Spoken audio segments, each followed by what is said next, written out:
What's going on, my friends?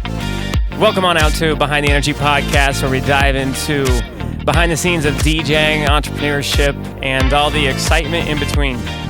We got some friends, some cool people joining us, and a lot of fun stories. So without further ado, let's jump into Behind the Energy Podcast. Ladies and gentlemen, party people, it is episode 29 of Behind the Energy Podcast. We got a legend on the turntables in the streets. That's me. Ricky Barrera is in the house, ladies and gentlemen. Gang, what's up? What's Thanks up, for having Ricky? me. I'm excited, guys. We're gonna have a good time. Let me get a little comfortable right quick, because Yes. I'm about to start drilling you some questions. Ready. So first off, Ricky, in the podcast, one thing I really like to do, at least for the first few minutes, is take a minute to reflect back on like our friendship and how our past like kind of crossed to set the tone or like set the table for the listeners. Many moons ago, I think it was 2013 or 2014, we had a show, and you were spinning for Najee, correct? Yes. In the venue, and I was spinning for my boy Tommy B, and we were playing opening sets for Kyle. Kyle? Kyle. It wasn't Swayze, it was Kyle. It was Kyle. Okay. Yeah. I remember. Oh gosh, dang it, Nick. I'm sorry. I Spy, for those of you that are trying to figure out who Kyle is, he does the I Spy song. Is that the most popular? That's one? probably his most popular. Probably. Someone will be like, no, it's this one. That's the one that's the first one that pops into my head. That sounds. I mean, I listen to it every now and then, but anyways, Kyle. It was wild, and I remember. I was maybe a year or 2 years into spinning, Right. but I remember seeing you like rehearse and seeing your set. And I'm like, damn, this dude can rock the mic, and that was like 8 years ago. That was 8 years. Jesus. That was 8 years Yes. ago. Over the years since then, we haven't really crossed paths too much. I'm a little bit more up north, you're a little more south. Of course, you're like traveling and doing a bunch of events all over the state, but it wasn't until just this past New Year's that Ricky and I like sat down and actually had a real conversation. Yeah, we did. Almost 8 years later. Over Wings too. Yeah, It was over good. Wings. So yeah, and that's where the idea for having him on the podcast came. So. And we're here. We're here. And before we get started, I just a quick thing. I've been around the block and I've met a lot of DJs, and I'll tell you this. People say whatever they want about me because I'm very outspoken. I do my thing. I'm out there, right? So what DJs think about me just varies. Mm-hmm. However, when it comes to Parker, I just want to say this before we get started, just so you know, everybody loves Parker. Okay. Everybody loves Parker, and that's why I'm here, because I also love Parker. And you had Brandon here before, and then you had Jerry, and you're going to have another DJ after me. Why? Because we all love Parker. Why? Because he's the nicest damn DJ in Utah. And that's saying a lot, okay? So Thank you, man. Just before we get started, I just wanted you guys to know that I know. Thank you, bro. That Parker is the man, and we love Parker, and I am so happy to be here, dude. Seriously, I really appreciate it. And, Yes. You know, I know there's like I don't know if a stigma is like the right word, but in the DJ culture, sometimes there is that kind of like flex mentality or, Right. Different cliques. Yeah. And like, granted, when I first started DJing the first couple of years, like I definitely saw myself in that, and like I would look at other DJs differently. But I was talking to another guest on the show a couple weeks ago about how embracing the DJ culture and the DJ community for the better, because there's a lot of benefits that can come from that. So, Right. Anyways, Ricky, thank you. Yeah. But I want to talk about you right now, bro. Let's talk about me, baby. That's why you're here. That's yes. why everybody's tuning in. That's why everyone's tuning in to Behind Your Podcast. Ricky, so... And by the way, almost every single one of the DJs that's been here or will be here has opened for me in once or twice in the last 8 years. Mm-hmm. So I'm grateful for all of them. I'm grateful for every single DJ. Speaking of culture and building that, I'm just happy to be part of that big family of DJs here in Utah. And I've crossed paths with at least one of them, at least every single one, at least once, you know? But shout out to all the DJs that have been here on this couch talking to you. I'm grateful for all of them. I'm grateful for all the homies, and we all have a little history. Yeah, We're gonna dive into that history. And we're gonna dive. We're gonna dive into that history. Yes.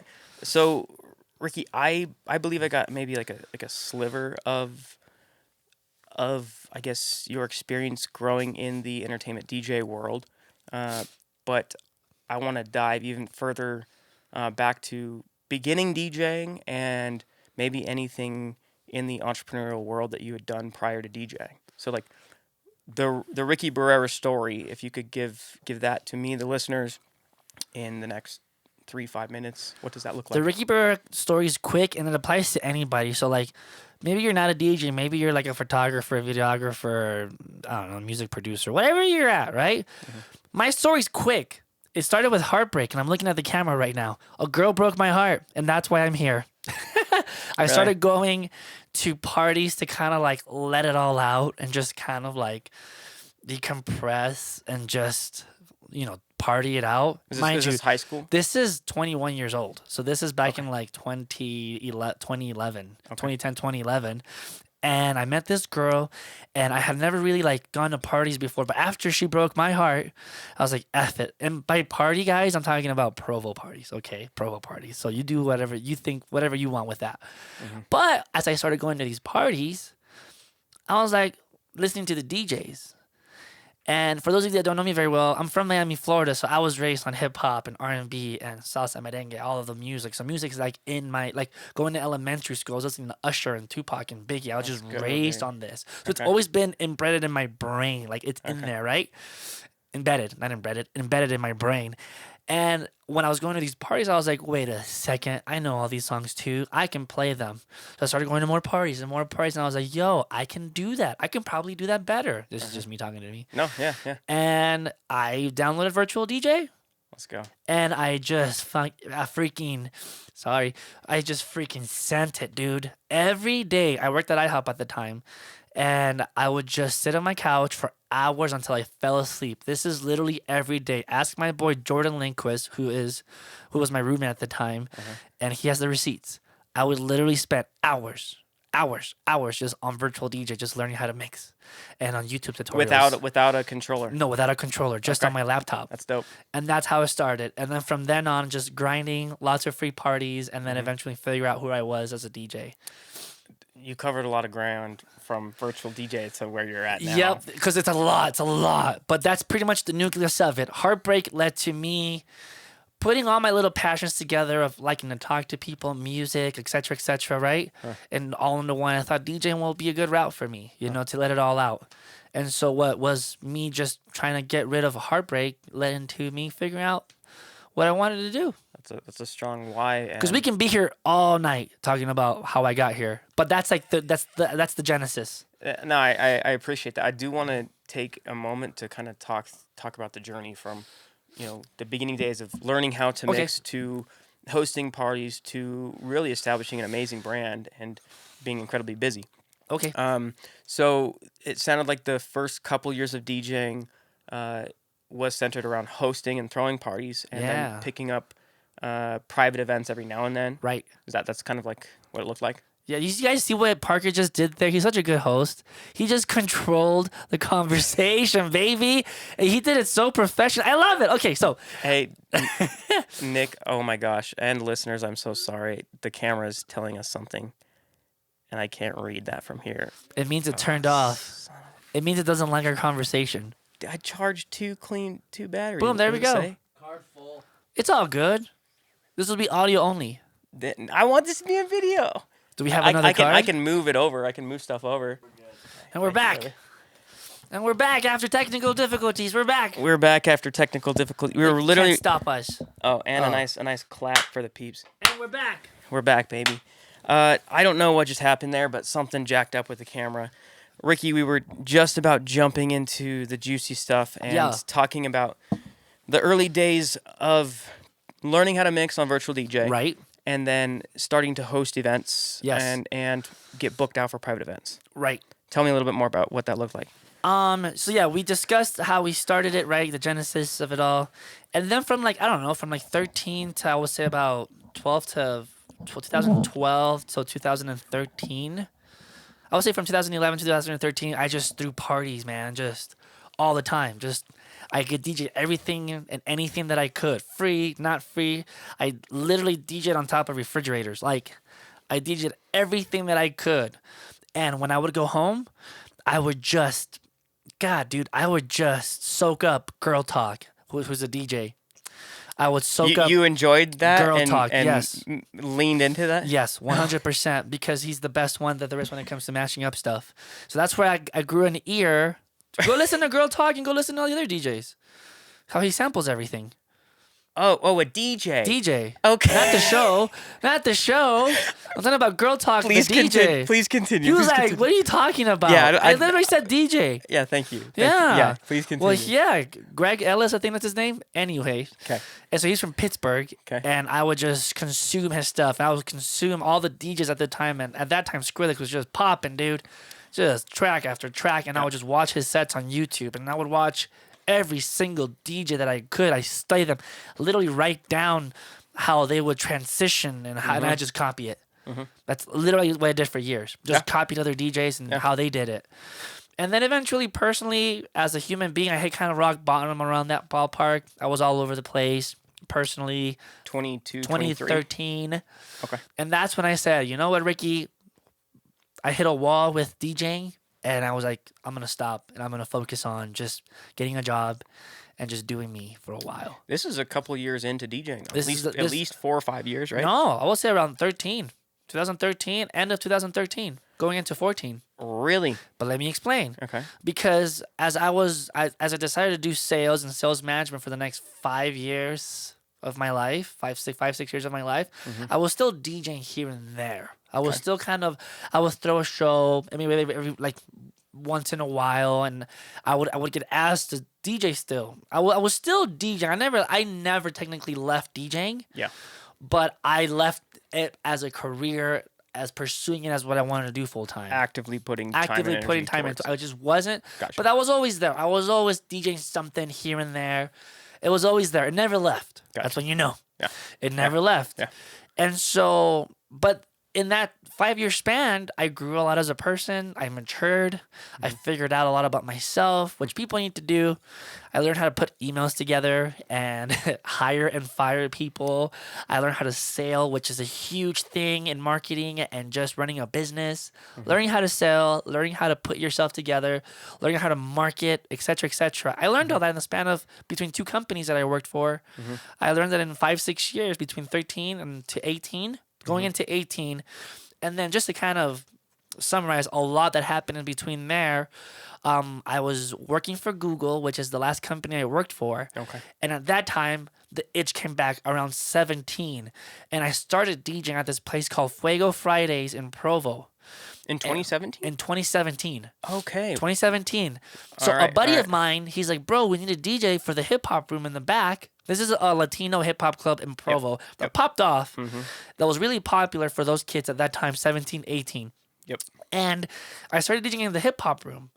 And On a regular basis? on a regular basis, after I DJed my first set there, they asked me to come back.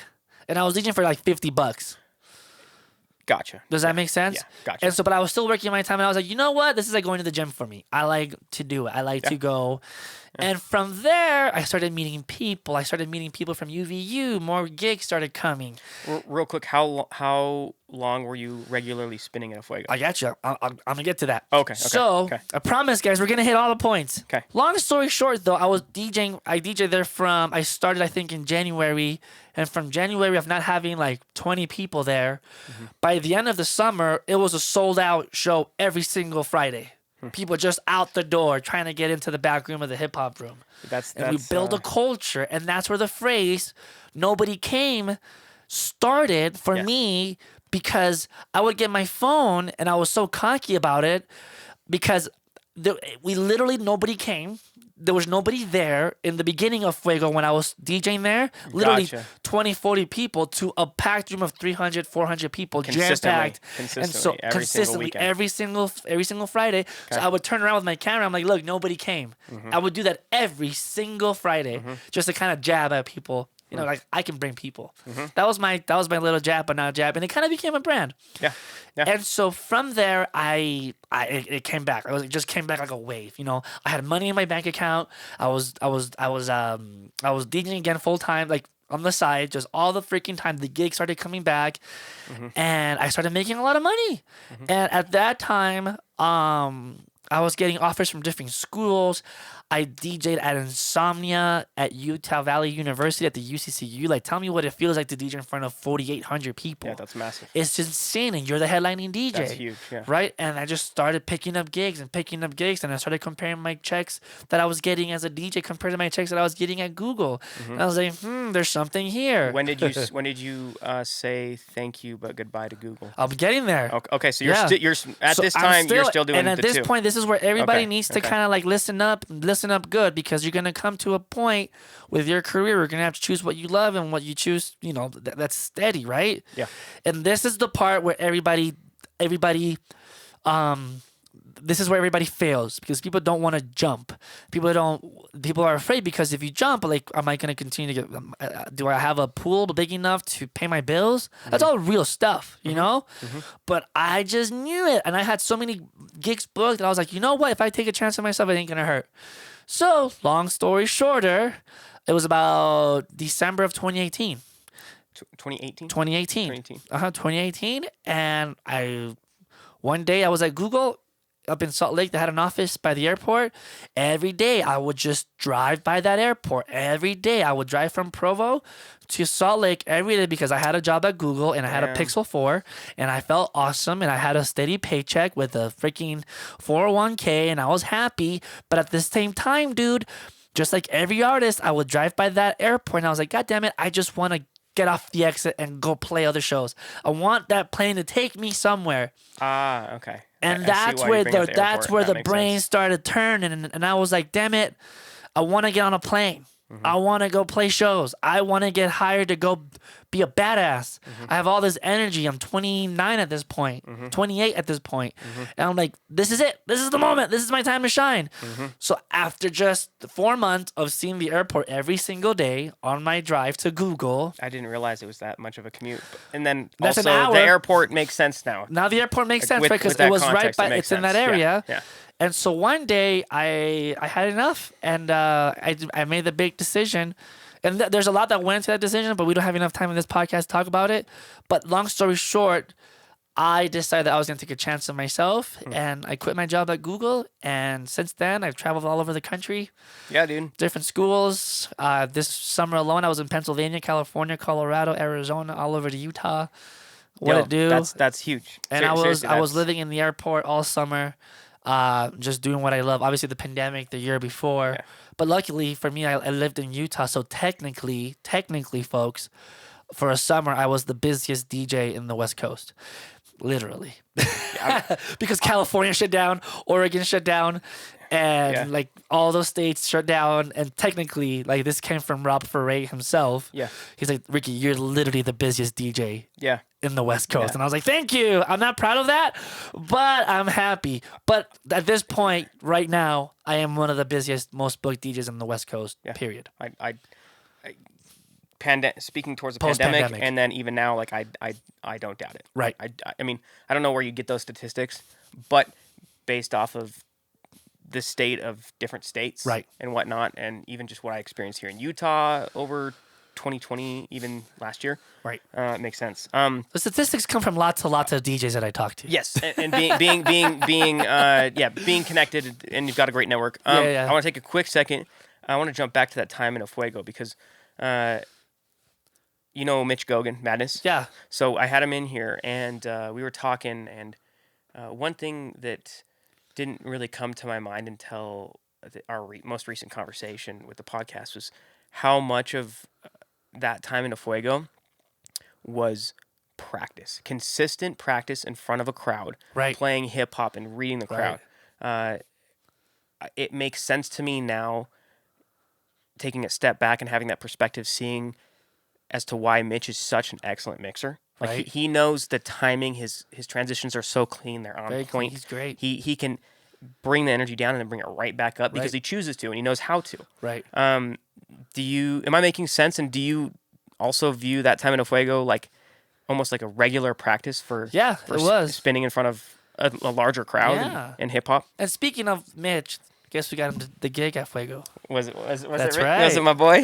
There we go. That's right. That's So dope. connecting other DJs is important. Yeah. Understanding when it's your time to move on and to give another DJ a chance. That's also very important. You know, realizing that your time is up. It's part of the whole thing. But we'll talk about that later.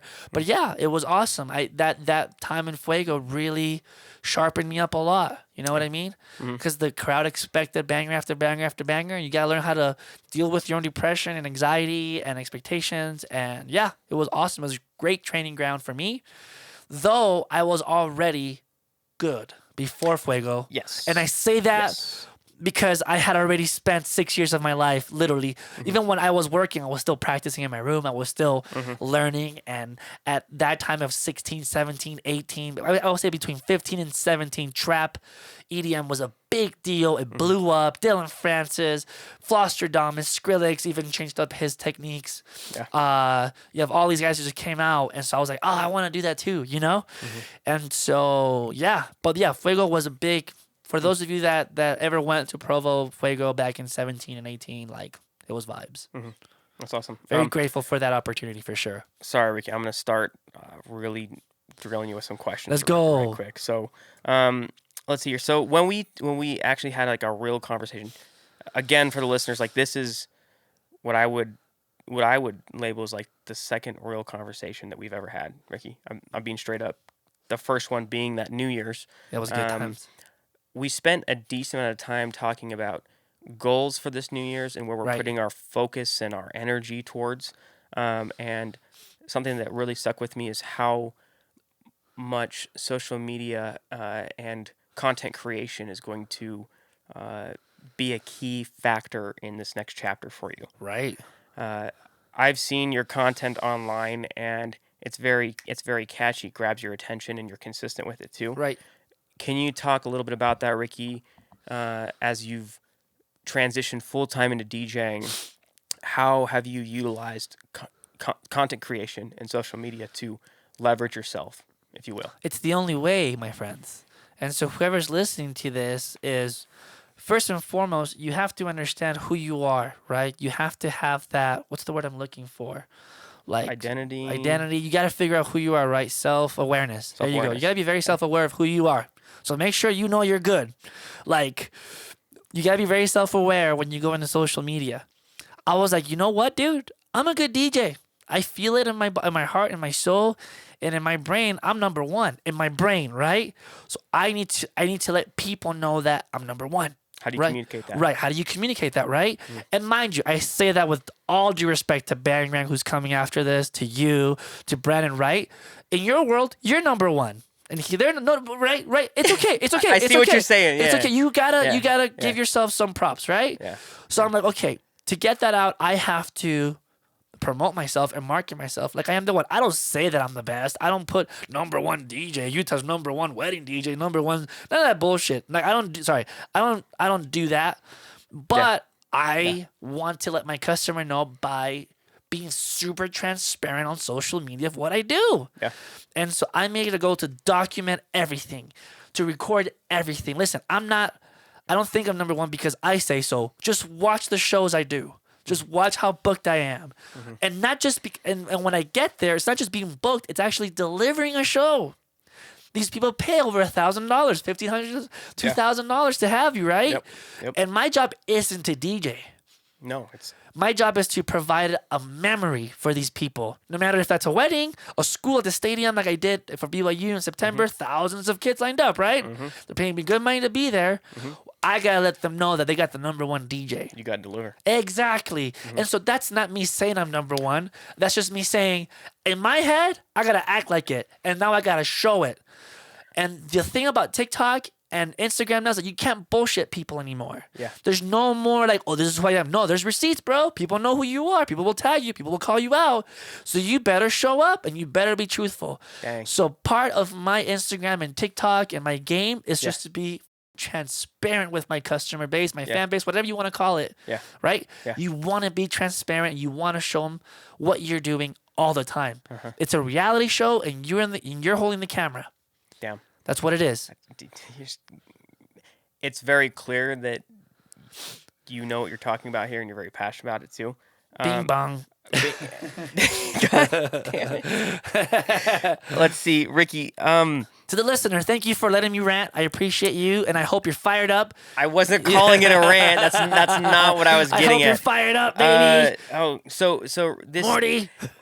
we entered this part of the conversation specifically aimed towards or talking about social media and marketing, if you will. Yeah. But you mentioned something that I want to dive further into. Let's go. And I apologize if you were interested about social media, but Just do it. Just do social media. You were telling me how these clients they're paying great money to have an excellent DJ come and deliver and rock it give them a memory to have 20 years from now. Okay? Right.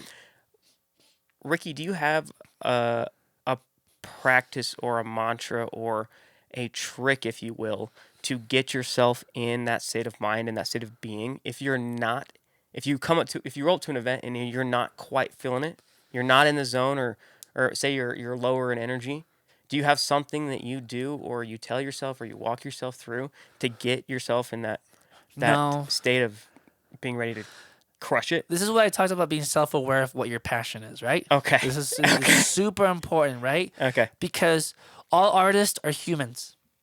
And all artists and musicians suffer a lot of depression and anxiety because of the high that you get when you're on the show. Then when you leave, there's nobody there to hug you and love you and to be there. Once you're gone, right? So first and foremost, I want to just relate that to any musician that's listening, right? I think we can all relate. That depression, anxiety, all that kicks in through all of our lives. Just the high energy that you're always used to just goes away really quick. And you're like, what do I do with my life? Who am I now, right? So I want to just be very self-aware of that part. So that's kind of like the problem, right? Like, how do you get yourself into the mode? I just want to say something. Okay. We're all in this boat together. Now, how do I deal with it? I'm wired to do this. At this point, it's just second nature. When the lights are on, dude, my brain at this point in my career is just wired to go, depressed or not. I love it so much. It's beyond, how do I say this? It's beyond trying to get myself to do a gig. It's there. It's always there. I can go any moment I want. You give me a controller, you give me a crowd, 5 people, 500 people. I'm going to rock it. Why? Because I am self-aware enough to know that this is not something that I do. This is something I was made for, bro. Does that make sense? This is who I am. I am a performer. It does. You know what I mean? Yeah. And so, but and I know what you were looking for, but I just kind of want to like talk about it from like the inward heart of it all. No. Because not everybody's built for this. No, I agree. You know, because you go into those sets with your family problems, you go into your sets with financial problems, you go into those sets with COVID and things that you can't control. Yeah. But if you were meant to do this, man, you're just gonna do it, and that's how I work. I'm just wired to do this. I was born for this, baby. Yeah. I mean, if you're not feeling it through the audio waves or seeing it through the video, Ricky's got a very, almost unique's not the right word, but a very memorable, impressionable type of energy about you. Right. Bro. And if you, thank you. I'm serious. And I recognize that from when we played that show for Kyle. I'm not joking. No, I dude. appreciate I'm serious. that. And I'll say this, I'll end with this, I guess, for that thought is, if that's not who you are, do something else with your life. If it's not what drives you to do it when you're broke, if you're not giving 100% when you just got broken up with, do something else with your life. Find the passion. Find the thing that drives you when you're crying. I literally DJ'd a set in 2017 at Fuego that I'll never forget for as long as I live. Was when when my parents divorced, my dad left, but this guy came and just became my dad. This is a long story short, right? This individual came that became my father figure, right? He passed away due to a heart attack 3 hours before my show. So I was literally on my couch sobbing like a baby, but I knew that I had to go perform. And I clicked it, and I have video footage of that show. One of the best shows I ever DJ'd. Damn. So you have to go. Yeah. And when I tell you, if you can't do that, Yeah. Find something else. Go kick a rock. Go figure it out. Go have your moment. You know what I mean? Go on top of a mountain somewhere and figure out who you are. Because if you can't do it through heartbreak, you can't do it at all. And that's when I love it. My passion is to see people happy. I love to hit play. I love the transition and to make sure I hear a nice clean transition to another song and hear the crowd go, ah, you know what I mean? Or to know that that girl by the speaker is like, oh, he's going to play this song next. He's going to play this song next. And you, as a DJ, you listen to that shit and you're like, yeah, I'm doing a good job. They know it's coming. They know it's coming. If they know it's coming and they're still shaking their ass and they're not stopping because the transition's so awkward. Yeah. That's what I love, dude. It's like you can't do it through heartbreak. If you can't do it through depression, Mr., Mrs., whatever your last name is, go find something else. Because we over here figured it out. So I agree. I agree. I want to pose. We got like 2 more minutes left. No, we don't. We're gonna extend it. I think Bang's here right now. The next episode's he's here. Yes. So I got. Tell him to give us 10 more minutes. I wish. Bang, I'm sorry if you're listening right now, brother. So I agree. What if there's someone who wants to explore DJing, right? But doesn't, maybe it's not within, the fiber of their beings. Like music was with, a part of you from a very young age. Right. What kind of advice would you like to share with them? Try something else. Try something else. Try something else. That's the most completely opposite answer from anything I've gotten. Yeah, try something else. Because if you can't do it, you can't do it. Oh my God. Let the real guys do it. The ones that are passionate about it, so you don't waste our gigs. I'm being dead serious. I'm talking like a 13-year-old go do something who is else. super excited about DJing but doesn't know anything about it. Well, tell him to try practice it. Okay. And if you not, then just go do something else. Go do makeup or something. I don't know. If you try and practice it, what do you mean by that? Just try practicing. I don't know. Just pick it up. If I had to teach you how to do it, then you're probably not going to be good. It should come. You should, and when I be my makeup, I'm not trying to I didn't say it like that. I'm just like, go do art, go do something, go play guitar, go do DJing, whatever, right? Okay. But go do something else. But I'm just saying if I have to teach you how to do it, it's not your thing. The people that are good, bro, the people that are the best at it, those are the people that figured it out on their own. They're taking initiative. And solving problems 100% on their own. They don't exactly. That's my boy. Gotcha. They'll see a guitar without the G string, right, or the D string. They'll play the guitar. They'll learn how to do the bass progression. Gotcha. So my thing is if I have to teach you, if I have to encourage you to do it, it ain't for you. You should do something else. Gotcha. If like I said, right? If that's makeup tutorials, if that's taking pictures on Instagram, if that's go find your thing. But if I have to take you, it ain't for you. A big and I think this is valid. I think this is very valid. But I really meant that. No, I know. And I love all you. the ratings and reviews are gonna go down. So sorry, you can bleep that out. But I love you for saying that. But you have to hear it. Someone's got to tell it to you. No, and I agree. I think there's a lot of validity there. A big aim for this podcast is to provide not only an entertainment value, but also an educational value for beginner DJs, intermediate DJs, people in the entertainment industry, and even entrepreneurs, just more broadly speaking. Right on. One last question. If you actually, I feel like it's about the same as my previous question, but you're clearly an entrepreneur. You've been an entrepreneur for many, many years now. You've been a DJ for many years now. You run your own business. I guess, Ricky, if you could leave one bit or piece of advice to this hungry, motivated, excited entrepreneur who's new in the game, what would that be? It's all about the long game, baby. Long game. And so if you have to learn how to have patience with yourself with this stuff, because sometimes it's not so much about how good you are, but it's about how patient you are. There are a million DJs that are better than me. Yeah. Bangarang is gonna walk into this room. He's a better technical DJ than I am. Jerry's a better technical DJ than I am. Estrada is a better EDM DJ than I am, and that will ever be. Mm-hmm. However, it's like Will Smith said, if you put me and somebody else in a treadmill and we'll see who lasts the longest, Will Smith said, I am willing to die on that treadmill to win. Gotcha. And the same thing goes for me in DJing. I may not be the best. And you say I'm a great mic person. There's better mic people than me. Rob Frey's a much better mic person than I am.